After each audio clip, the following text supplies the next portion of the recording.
అందరికీ నమస్కారం. నేను రమ. ఈ రోజు మనతో ఉన్నారు ప్రముఖ ఆధ్యాత్మికవేత్త, జ్యోతిష్య పండితులు, దత్తాత్రేయ గణపతి ఉపాసకులు మరియు అమ్మవారి సేవకులు బ్రహ్మశ్రీ మురళీధర్ శర్మ గురుగారు ఉన్నారు. మాట్లాడదాం. నమస్కారం గురుగారు. మహాదేవ శ్రీమాత్రే నమః.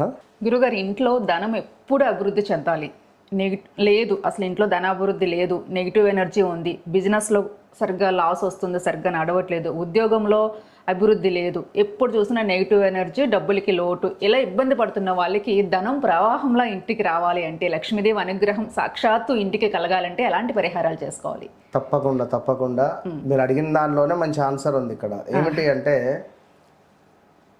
ఉద్యోగంలో సరైనటువంటి గ్రోత్ లేకుంటే నెగిటివ్ ఎనర్జీ ఆటోమేటిక్గా. గురుగారు, వ్యాపారంలో అనుకున్నటువంటి డబ్బులు మనకు రాలేని సమక్షంలో, సందర్భాలలో మనీ రిలేటెడ్ ఇంట్లో సమస్యలు, గొడవలు ఎక్కడి నుంచి ప్రారంభమైనటువంటిది కంటిన్యూగా అన్నిటి మీద ఎఫెక్ట్ పడుతుంది.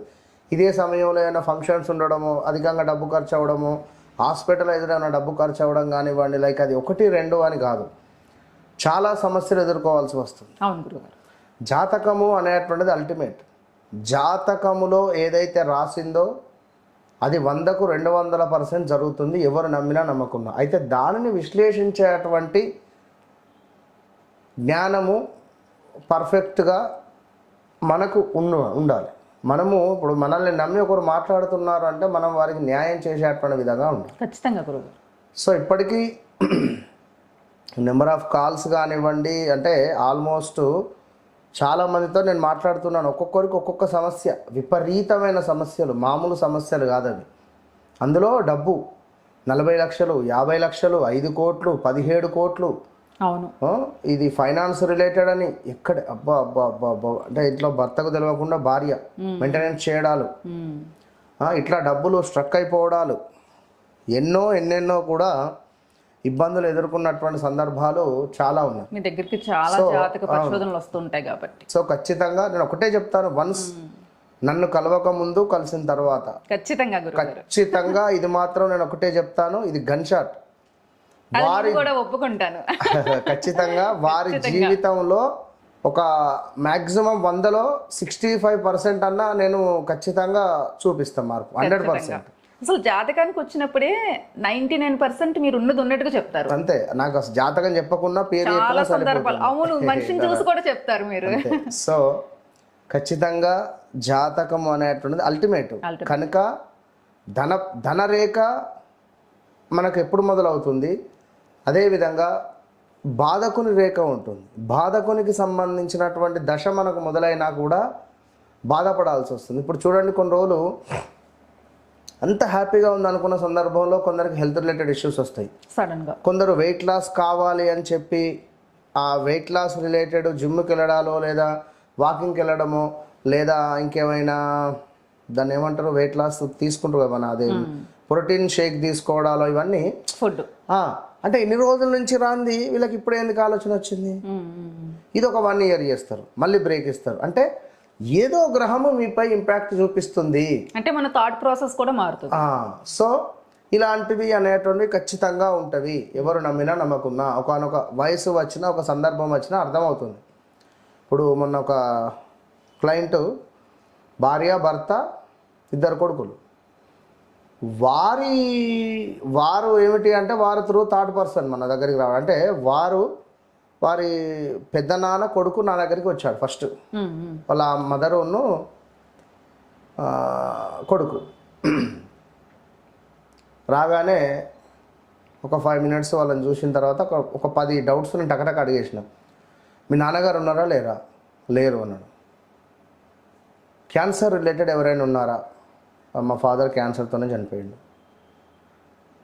ఇట్లా ర్యాపిడ్ క్వశ్చన్స్. నేను ఒక 10 క్వశ్చన్స్ అడిగిన తర్వాత వాళ్ళు షాక్ అయిపోయిన తర్వాత, ఇక జాతకం అన్నాక, ఇక జాతకం ఏం చూస్తారు పంతులు గారు, ఉన్న విషయాలు మొత్తం మీరే చెప్పారు అన్నాక, లేదు ఇవన్నీ ఎందుకు జరిగినాయి కూడా నేను ఒకసారి చూడాలని చూసిన తర్వాత సమ్ విషయం చెప్పా. ఫుల్ కనెక్ట్ అయ్యారు వాళ్ళు.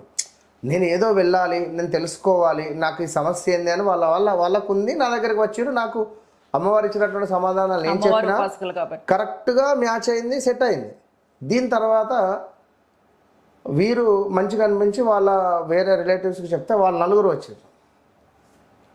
వచ్చిన తర్వాత చెప్పా వాళ్ళ నాన్నగారికి, చాలా తొందరపాటు స్వభావం. అసలు ఈయన ఇవన్నీ నమ్మడు. ఈయన ఎందుకు తీసుకువచ్చి కూర్చుండబెట్టిర్రు, అది ఇతన్ని సపరేట్గా ఉన్నది బెటర్ అని చెప్పిన తర్వాత ఒక 4-5 విషయాలు చెప్పిన. ఆయన కరెక్టే అన్నాడు.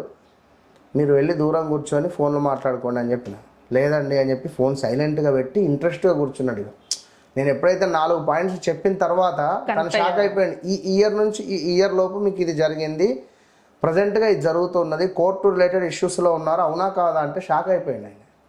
నేను మాట్లాడేది లాయర్తోనే, నేను ఆ కోర్టు రిలేటెడే ఉన్నా అని చెప్పిండు. అంటే విషయం అట్లా ఖచ్చితంగా ఉంటుంది, 100% వచ్చేస్తుంది. కనుక నేను చెప్పేది ఏమిటంటే ధనము అనేటువంటిది అది ఏ టైంలో రావాలి, దాన్ని ఎట్లా నిలుపుకోవాలి. డబ్బును సంపాదించడం గొప్ప కాదు, జ్ఞానంతో దాన్ని నిలుపుకోవాలి. దాన్ని నిలుపుకున్న నాడే ఆ ఉన్న డబ్బు డబుల్ అవుతుంది, నీకు ట్రిపుల్ అవుతుంది. నువ్వు డబ్బు వచ్చింది కదా అని చెప్పి దాన్ని ఖర్చు పెట్టడము, ఎక్కడో ఇన్వెస్ట్మెంట్ చేయడము, తొందరపాటుతనంతో ఏదేమైనప్పటికీ కూడా ధనము అనేటువంటిది ఇంట్లో నెగిటివ్ ఎనర్జీ వెళ్ళాలి అని అనుకునేటువంటి వారు ఒక సుమారుగా 21 పసుపు కొమ్ములను నానబెట్టాలి. నానబెట్టిన తర్వాత ఓ అరగంటకో 20 నిమిషాలకో ఒక హాఫ్ అన్ అవర్కో 20 నిమిషాలకో దాన్ని చక్కగా కూడా తీసి గోటితో చుంచాలి. గోటితో చుంచితే పసుపు కొమ్ము నానిన తర్వాత అది విరిగిపోతుంది. సో సుమారుగా ఎట్లా అంటే మనకు దానిమ్మకాయ సైజు, దానిమ్మ లోపల గింజ ఉంటుంది కదా, దానిమ్మ గింజ సైజుగా గోటితో చిన్నగా కట్ చేసి పెట్టుకోండి. ఎన్ని కట్ చేయాలి అంటే ఇదే సమస్య, 218 కటింగ్స్ చేయాలి. ఒక 11 లేదా 21 పసుపు కొమ్ములు లేదా 51 పసుపు కొమ్ములు పెట్టుకోండి. మనకు ఖచ్చితంగా కూడా 218 పసుపు కొమ్ము ముక్కలు కావాలి. దీనిని ఒక మాలలాగా చేయాలి. ఇవన్నీ విరగొట్టిన తర్వాత దీనిని మాలలాగా చేయాలి. మరి ఎందుకు 218 అని అంటే మనకు number 2, number 1, number 8, 8 Ashtalakshmi, number 1 మనకు పరబ్రహ్మ ఈశ్వరతత్వం, అదేవిధంగా నెంబర్ 2 వచ్చేసి లక్ష్మీతత్వం, ఇది ధనము శాంతి, ధనాన్ని శాంతిని మనకిస్తుంది. అదేవిధంగా ఇంకా సంపద ఐశ్వర్యాలు విజయాలను తెచ్చిపెట్టేటువంటి తాంత్రిక పరమైనటువంటి ఒక అద్భుతమైనటువంటి రెమెడీ ఇది. దీనిని ఎవరైతే మాలలాగా చేసి కుదిరితే లక్ష్మీ నరసింహస్వామి మెడలో వేసి ఒకరోజు స్వామి మెడలో ఉంచిన తర్వాత దీన్ని తీసి మనం ధరించుకోవాలి. లేదా దుర్గా అమ్మవారి మెడలో అయినా వేసుకొని ఒకరోజు ఉంచిన తర్వాత అక్కడి నుండి తీసి మనము ధరించుకోవడం ద్వారా విపరీతమైనటువంటి ధన ప్రవాహానికి సంబంధించినటువంటి ఒక యోగము మనకు ఏర్పడుతుంది. 218 సంఖ్య అనేటువంటిది చాలా అవసరము. పసుపు కొమ్ములను గోటితో గిచ్చుకుంటూ చక్కగా కూడా మీ ఇష్టదైవ పేరును తలుచుకుంటూ గోటితో గిచ్చాలి. గిచ్చి సూదితో దాన్ని మంచిగా గట్టిగా తెగని దారంగా తీసుకొని దాన్ని చక్కగా కూడా మాలలాగా అల్లుకొని లక్ష్మీ నరసింహస్వామి లేదా దుర్గా వారికి మెడలో ఒకరోజు వేసి అర్చనాది చేసిన తర్వాత నెక్స్ట్ డే తీసుకొని మీరు ధరించాలి. అద్భుతమైనటువంటి ఫలితం వస్తుంది. ఇది ఇన్ జనరల్ గా చేసుకోవాల్సిన రెమెడీ. ఖచ్చితంగా జాతక పరిశోధన చేసుకుంటే అది 100% అదిగా, ఎందుకంటే ఇందాక చెప్పుకున్నాం కదా, తెలిసిపోతుంది అంతే. అవును గురుగారు, నిజంగా మీ ద్వారా ఎంతమంది జాతక విశ్లేషణ చేసుకుని ఎంత సంతోషంగా ఉన్నారు. నిజంగా ఒక్కసారి మీ దగ్గరికి వస్తే వాళ్ళకున్న పరిచయం అయిన వాళ్ళందరికీ చెప్తారు. నిజంగా మన ఛానల్లో ఎన్ని కాల్స్, నిజంగా ఎంతమంది అపాయింట్మెంట్స్ తీసుకున్నారు. నిజంగా అమ్మవారి అనుగ్రహం మీకు అది. సో మీ దగ్గరికి వచ్చిన వాళ్ళ అదృష్టం అంతే. తప్పకుండా. నమస్తే గురు మహాదేవ.